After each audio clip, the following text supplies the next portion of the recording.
Risk is increasing to a whole new level. That's not news. We are inundated with daily media blasts that continuously confirm risk's rising tide. It's a global, multi-front phenomenon, and the bad news is that it's not going away anytime soon. It's quite clear that just holding on to the sales we now have is going to mean taking on more risk.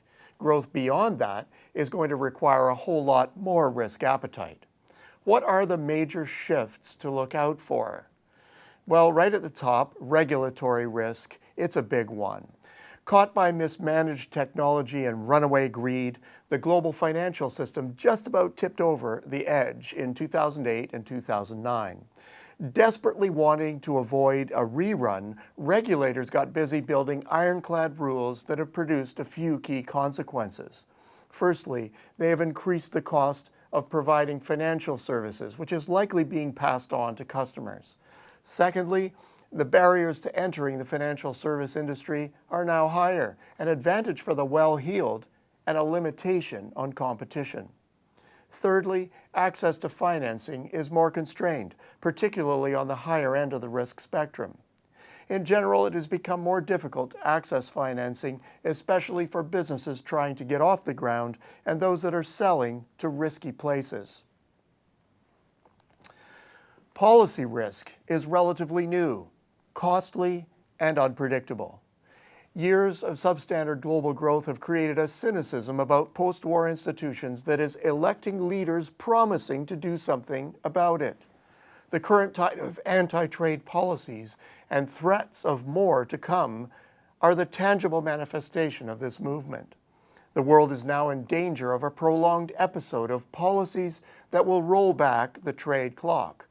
This only adds to the vulnerability created by the fiscal overextension that occurred with lightning speed in the recession's aftermath, a brief episode that we'll be paying back for a generation or two. Add in the less-known future fallout of protracted, ultra-loose monetary policy. Well, if that weren't enough, there's also diversification risk. That sounds counterintuitive, as diversification is often touted as a risk mitigant. It is, but in this case, faster growth in higher risk emerging markets is increasing their share of global GDP over time, clearly increasing the risk profile of total GDP. Exporters who want to keep pace with this evolution of growth will see a natural increase in the risk profile of their business and will increasingly need to manage and develop solutions and mitigants over time or risk falling behind. Digital risk is also rising. Disruptive technologies tend to give rise to winner-take-all enterprises. Higher corporate concentration, evidenced in the rise of companies like Amazon, Facebook, ride-sharing services, and the like, have increased the risk of technological displacement and the need to protect against that possibility. In this case, the cost implications come from the need at the enterprise level of technological development and deployment of off-the-shelf solutions. There's no longer such a thing as low-tech companies or industries. In tandem with this is scale risk. Economies of scale are far more achievable in a globalizing world and also more necessary.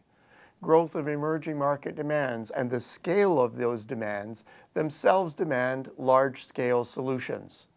Smaller economies are naturally disadvantaged in this game. The cost for them of achieving higher scale is that much greater. Cycle risk is less discussed, but potent. Globalization and the reach of technology have arguably stretched out the planet's business cycle. That means longer longs, higher highs, lower lows, and protracted recovery periods. If so, larger swings have increased the risk of getting wiped out in a downturn. Protecting against this is, again, an added cost to business. More risks could be added, but this list is alarming enough for at least two reasons. Firstly, none of these are momentary blips. These are all now pretty permanent fixtures that will continue increasing. Secondly, We Canadians are naturally risk averse. We'd rather see risks disappear than actually have to deal with them. The bottom line, risks aren't going into reverse anytime soon. They're on a long-term upward trend. Canadian exporters who want to survive and thrive will increasingly need risk mitigating solutions, including the ones we provide here at EDC. Until next week, I'm Peter Hall.